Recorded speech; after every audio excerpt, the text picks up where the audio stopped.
Capítulo 5. Consideraciones sobre la pluralidad de existencias. 222. El dogma de la reencarnación, dicen ciertas personas, no es nuevo.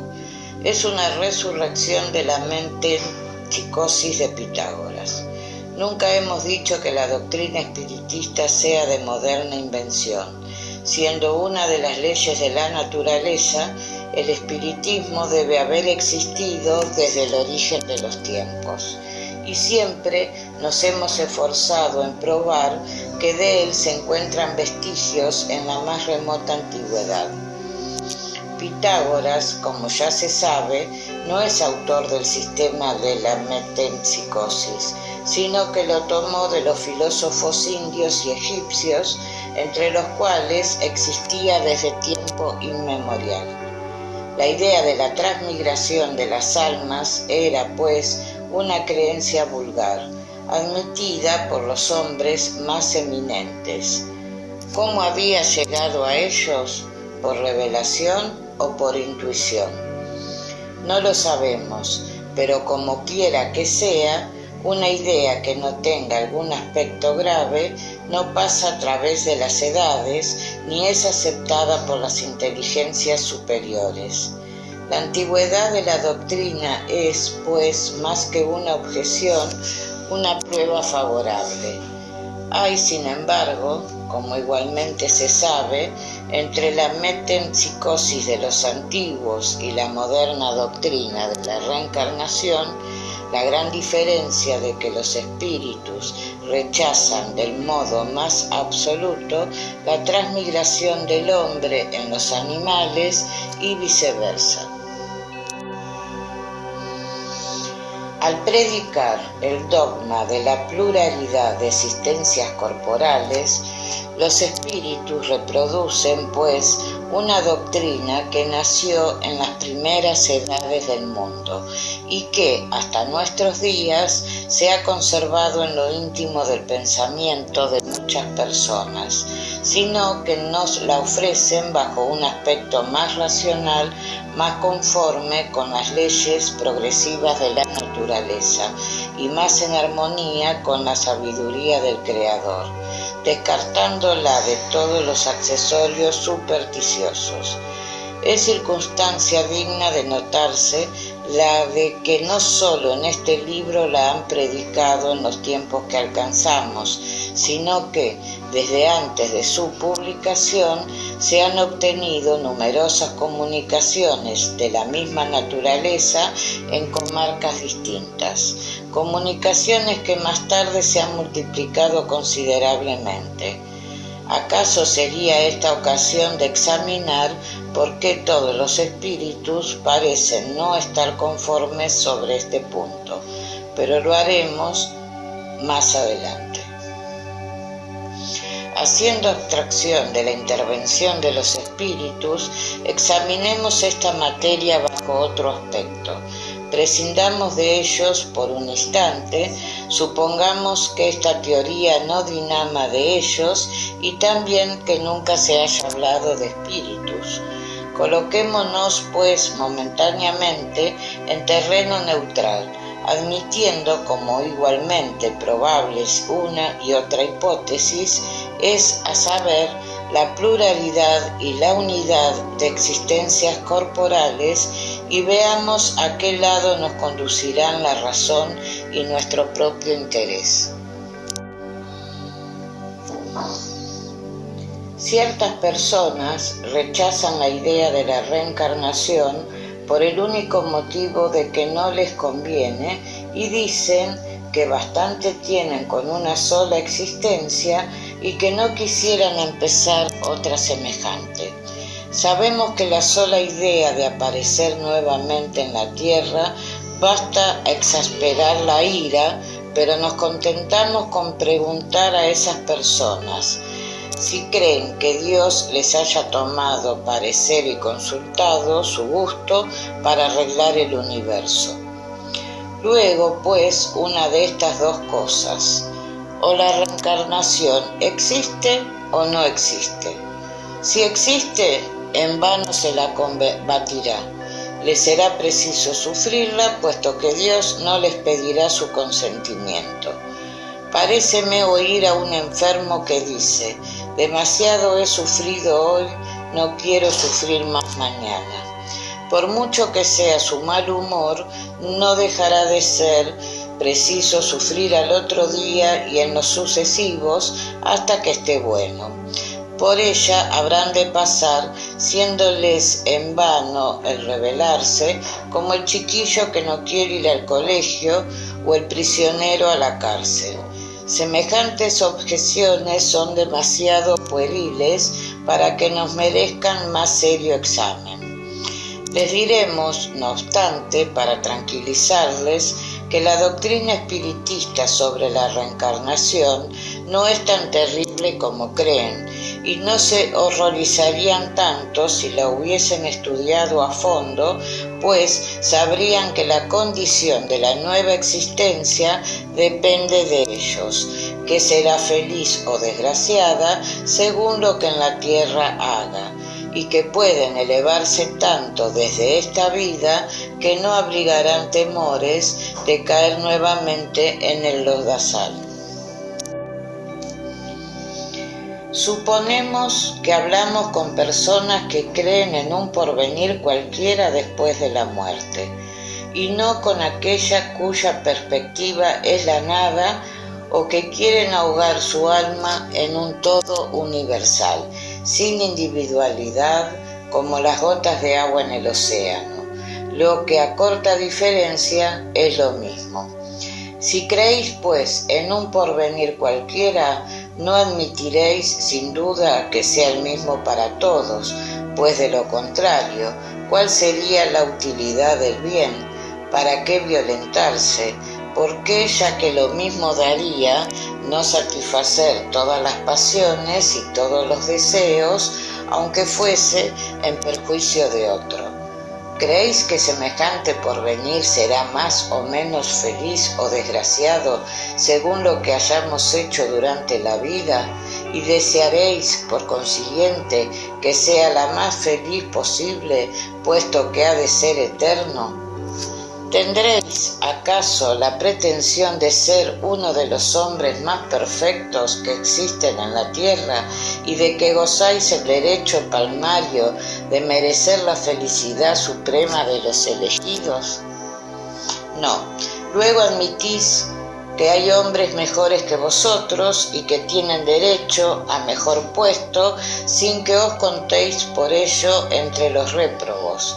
Pues bien, colocaos por un instante con el pensamiento en esa situación media que será la vuestra, puesto que acabáis de confesarlo, y suponed que alguno os diga: sufrís y no sos tan dichoso como podría serlo, al paso que tenéis a la vista seres que disfrutan de completa dicha. ¿Quieres cambiar vuestra posición por la suya? Sin duda responderéis: ¿y qué debo hacer para lograrlo? Poco menos que nada, volver a empezar lo que habéis hecho mal y procurar hacerlo mejor. ¿Dudarías en aceptarlo, aunque fuese a costa de muchas existencias de pruebas? Pongamos una comparación más prosaica. Si a un hombre que sin ser un pordiosero sufre no obstante privaciones a consecuencia de la medianía de sus recursos, se le dijese: he allí una fortuna inmensa de la que puedes disfrutar, bastándote para ello trabajar rudamente por espacio de 1 minuto. Aunque fuese el más perezoso de la tierra, diría sin titubear: trabajemos 1 minuto, 2, 1 hora, 1 día si es preciso. ¿Qué es todo eso si puedo concluir mi vida en abundancia? Y en efecto, ¿qué es la duración de la vida corporal comparada con la eternidad? Menos que 1 minuto, menos que 1 segundo. Hemos oído hacer este argumento: Dios, que es soberanamente bueno, no puede condenar al hombre a empezar de nuevo una serie de miserias y tribulaciones. ¿Y se le creerá por ventura más bueno condenando al hombre a un sufrimiento perpetuo por algunos momentos de error que ofreciéndole medios de reparar sus faltas? Había 2 fabricantes, cada uno de los cuales tenía un obrero que podía aspirar a ser socio de su principal. Sucedió que en cierta ocasión ambos obreros emplearon muy mal el día, mereciendo por ello ser despedidos. El uno de los 2 fabricantes despidió al obrero a pesar de sus súplicas, el cual, no encontrando trabajo, murió de miseria. El otro dijo al suyo: has perdido un día y me debes otro en recompensa. Has hecho mal tu tarea y me debes reparación. Te permito que vuelvas a empezarla. Procura hacerla bien y no te despediré, y podrás continuar aspirando a la posición superior que te había prometido. ¿Hay necesidad de preguntar cuál de los 2 fabricantes ha sido más humano? Y Dios, que es la misma clemencia, ¿será más inexorable que un hombre? La idea de que nuestra suerte queda eternamente decidida por algunos años de prueba, aun cuando no haya dependido siempre de nosotros la consecución de la perfección en la tierra, tiene algo de desconsolador, al paso que la idea contraria es eminentemente consoladora, pues no nos arrebata la esperanza. Así pues, sin decidirnos ni en pro ni en contra de la pluralidad de las existencias, sin dar predilección a una u otra hipótesis, decimos que, si se nos permitiese escoger, nadie habría que prefiriese un juicio sin apelación. Ha dicho un filósofo que si no existiese Dios sería preciso inventarlo para dicha del género humano, y otro tanto pudiera decirse de la pluralidad de existencias. Pero, según dejamos sentado, Dios no nos pide nuestro consentimiento, no consulta nuestro gusto, y la pluralidad de existencias es o no es un hecho. Veamos de qué partes están las probabilidades y examinemos la materia bajo otro aspecto, haciendo siempre abstracción de la enseñanza de los espíritus y considerándola únicamente como estudio filosófico. Es evidente que, si no existe la reencarnación, solo tenemos una existencia corporal, y si nuestra actual existencia corporal es la única, el alma de cada hombre debe de ser creada al nacer, a menos que no se admita su anterioridad, en cuyo caso preguntaremos lo que era el alma antes del nacimiento, y si el estado en que se encontraba no constituía una existencia bajo una forma cualquiera. No cabe término medio, o el alma existía o no existía antes que el cuerpo. Si existía, ¿cuál era su situación? ¿Tenía o no conciencia de sí misma? Si no la tenía, a corta diferencia es como si no existiese. Y si tenía individualidad, ¿era progresiva o estacionaria? En uno y otro caso, ¿en qué grado se encontraba al ingresar en el cuerpo? Admitiendo con la creencia vulgar que el alma nace con el cuerpo, o lo que da lo mismo que anteriormente a su encarnación no tiene más que facultades negativas, sentamos los siguientes problemas. Primero, ¿por qué el alma manifiesta actitudes tan diversas independientes de las ideas proporcionadas por la educación? Segundo, ¿De dónde proviene la aptitud extranormal de ciertos niños de tierna edad para tal arte o ciencia, mientras otros no pasan de ser incapaces o medianías durante toda la vida? Tercero, ¿de dónde proceden las ideas innatas o intuitivas de unos de los cuales carecen otros? Cuarto, ¿de dónde se originan en ciertos niños esos instintos precoces de vicios o virtudes, esos innatos sentimientos de dignidad o de bajeza que contrastan con la sociedad en que ha nacido? Quinto, ¿por qué, haciendo abstracción de la educación, están más adelantados unos hombres que otros? Sexto, ¿por qué hay salvajes y hombres civilizados? Si quitándolo del pecho cogéis un niño hotentote y lo educáis en uno de nuestros colegios de más fama, ¿haréis nunca de él un Laplace o un Newton? ¿Qué filosofía o teosofía, preguntamos, puede resolver tales problemas? No cabe vacilación, o las almas al nacer son iguales o desiguales. Si lo primero, ¿por qué esas aptitudes tan diversas? Se dirá que depende del organismo, pues entonces esa es la doctrina más monstruosa e inmoral.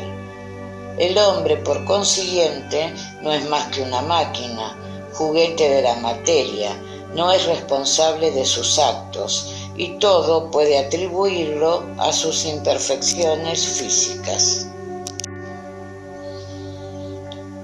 Si son desiguales, es porque desiguales las creó Dios. Y entonces, ¿por qué conceder a unas esa superioridad innata? ¿Está conforme semejante parcialidad con su justicia y con el amor que igualmente profesa a sus criaturas?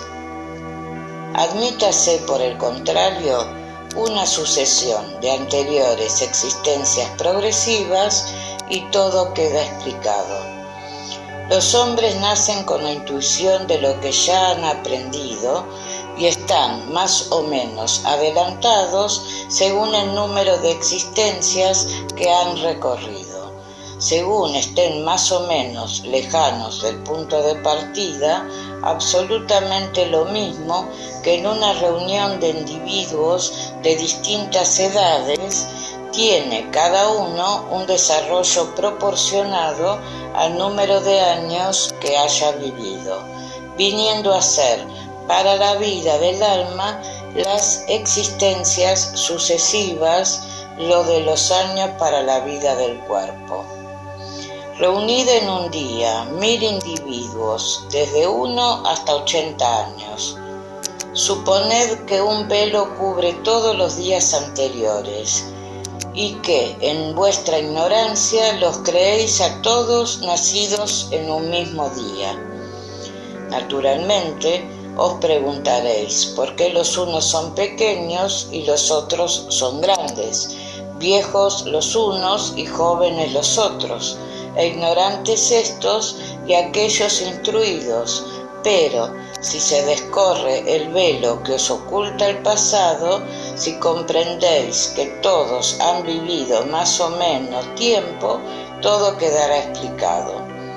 Dios en su justicia no ha podido crear almas más o menos perfectas, pero dada la pluralidad de existencias, la desigualdad que notamos, nada contraría es a la más rigurosa equidad. Depende todo de que solo vemos el presente sin fijarnos en el pasado. ¿Se basa este raciocinio en un sistema, en una suposición gratuita? No, partimos de un hecho patente, incontestable, cuál es la desigualdad de aptitudes y el desarrollo moral e intelectual, y vemos que semejante hecho es inexplicable por todas las teorías aceptadas. al paso que la explicación es sencilla, natural y lógica, acudiendo a otra teoría. ¿Es racional preferir lo que no lo explica o la que lo explica? Respecto de la sexta pregunta, se dirá que el Hotentote es de raza inferior, pero entonces preguntamos si el Hotentote es o no hombre. Si lo es, ¿por qué Dios lo ha desheredado a él y a toda su raza de los privilegios concedidos a la raza caucásica? Si no lo es, la de procurar hacerlo cristiano. La doctrina espiritista es más expansiva que todo eso, puesto que para ella no hay varias especies de hombres, sino que el espíritu de estos está más o menos atrasado, siendo susceptible de progresar. ¿No está esto más conforme con la justicia de Dios? Acabamos de estudiar el alma en su presente y en su pasado. Si la consideramos respecto de su porvenir, encontramos las mismas dificultades. 1. Si únicamente nuestra existencia actual es la que ha de decidir nuestra suerte futura, ¿cuál es en la otra vida la posición respectiva del salvaje y del hombre civilizado? ¿Están al mismo nivel o desnivelados en la suma de felicidad eterna? 2. El hombre que ha trabajado toda la vida para mejorarse, ¿ocupa el mismo lugar que aquel que se ha quedado atrás, no por culpa suya, sino porque no ha tenido tiempo ni posibilidad para mejorarse? 3. El hombre que obra mal, porque no ha podido instruirse, ¿es responsable de un estado de cosas ajeno a su voluntad? 4. Se trabaja por instruir, moralizar y civilizar a los hombres, pero por uno que llegue a ilustrarse, mueren diariamente millares antes de que la luz haya penetrado en ellos. ¿Cuál es su suerte? ¿Son tratados como réprobos? En caso contrario, ¿qué han hecho para merecer el mismo lugar que los otros? 5. ¿Cuál es la suerte de los niños que mueren en edad temprana antes de haber hecho mal ni bien? Si moran entre los elegidos, ¿por qué esta gracia sin haber hecho nada para merecerla? ¿Por qué privilegio se les libra de las tribulaciones de la vida? ¿Qué doctrina hay que pueda resolver estas cuestiones? Admitir las existencias consecutivas y todo se explica conforme con la justicia de Dios. Lo que no ha podido hacerse en una existencia se hace en otra, y así es como nadie se sustrae a la ley del progreso, como cada cual será recompensado según su mérito real. Y como nadie queda excluido de la felicidad suprema a la que puede aspirar, cualesquiera que sean los obstáculos que en su camino haya encontrado.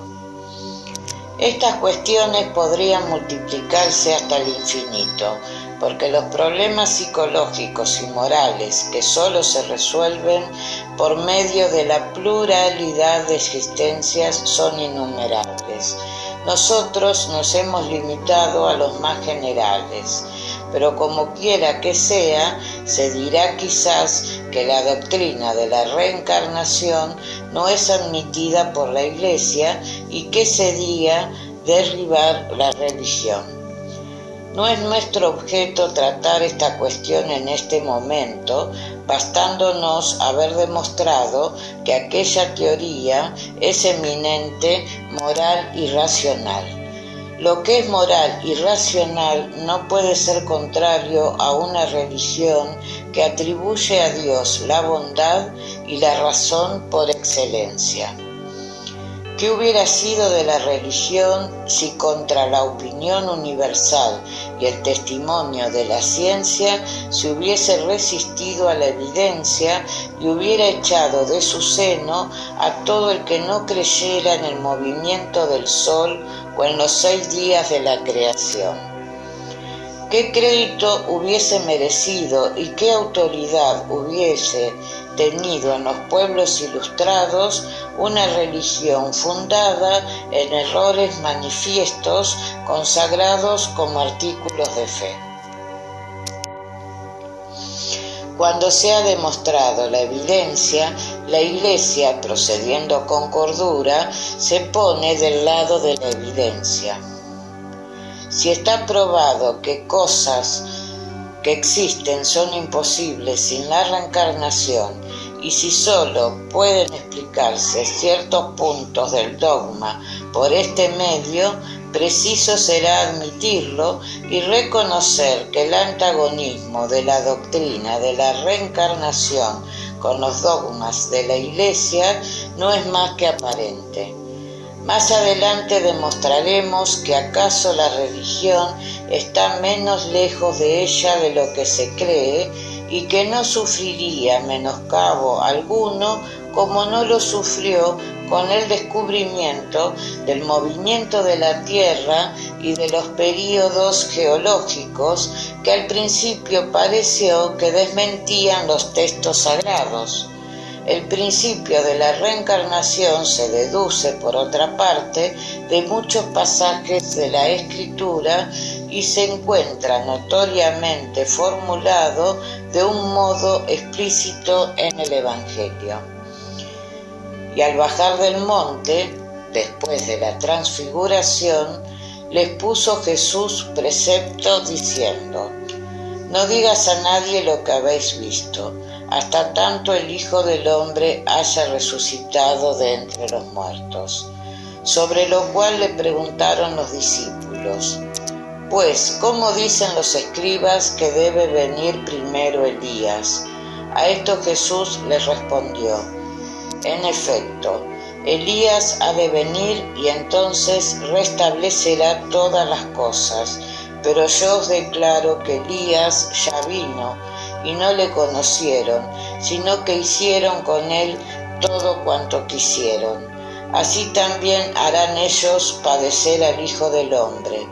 Entonces entendieron los discípulos que les había hablado de Juan Bautista. San Mateo capítulo 17, versículos 9, 10, 11. Puesto que Juan Bautista era Elías, ¿hubo pues reencarnación del espíritu o del alma de Elías en el cuerpo de Juan Bautista? Por lo demás, cualquiera que sea la opinión que se tenga de la reencarnación, ya se la acepte o no, no se dejará de sufrirla, si existiese, a pesar de la creencia contraria. Lo esencial es que la enseñanza de los espíritus es eminentemente cristiana. Está basada en la inmortalidad del alma, en las penas y recompensas futuras, en la justicia de Dios, en el libre albedrío del hombre y en la moral del Cristo, y por lo tanto no es antirreligiosa. Como lo prometimos, hemos raciocinado, haciendo abstracción de la enseñanza espiritista, que no es autoridad para ciertas personas. Si nosotros, como otros muchos, hemos adoptado la opinión de la pluralidad de existencias, no es solo porque procede de los espíritus, sino porque también nos ha parecido más lógica y porque únicamente ella resuelve cuestiones hasta ahora insolubles. Aunque nos hubiese sido sugerida por un simple mortal, la hubiéramos aceptado del mismo modo, sin vacilar mucho tiempo en renunciar a nuestras propias ideas. Demostrado un error, más pierde que gana el amor propio, obstinándose en sustentar una idea falsa. De la misma manera, y aunque procedente de los espíritus, la hubiésemos rechazado o habernos parecido contraria a la razón, como lo hemos hecho con muchas otras, porque sabemos por experiencia que no debe aceptarse ciegamente todo lo que de ellos procede, como no debemos aceptar todo lo que de los hombres proviene. Ante todo, su primer título es para nosotros el de ser lógica, al cual se une el de estar confirmada por los hechos positivos y, por decirlo así, materiales que el estudio atento y razonado puede revelar a todo el que se tome el trabajo de observar con paciencia y perseverancia, y en presencia de los cuales es imposible dudar. Cuando semejantes hechos se hayan popularizado como los de la formación y el movimiento de la Tierra, será preciso rendirse a la evidencia, y los impugnadores habrán hecho en vano el gasto de su oposición. Reconozcamos, pues, en resumen, que la doctrina de la pluralidad de existencias es la única que explica lo que, sin ella, es inexplicable, que es eminentemente consoladora y conforme con la más rigurosa justicia, y que es el áncora salvadora que Dios, en su misericordia, ha dado al hombre. Las mismas palabras de Jesús no dejan dudas sobre este particular. He aquí lo que se lee en el capítulo 3 del Evangelio de San Juan. 3. Jesús, respondiendo a Nicodemo, dice: pues en verdad te digo, que quien no naciese de nuevo no puede ver el reino de Dios. 4. Dícele Nicodemo: ¿cómo puede nacer un hombre siendo viejo? ¿Puede volver otra vez al seno de su madre para renacer? 5. En verdad te digo, respondió Jesús, que quien no renaciera del agua y del Espíritu no puede entrar en el reino de Dios. Lo que ha nacido de la carne, carne es, mas lo que ha nacido del Espíritu es espíritu. Por tanto, no extrañes que te haya dicho: os es preciso nacer otra vez. Véase más adelante el artículo Resurrección de la carne, número 1010.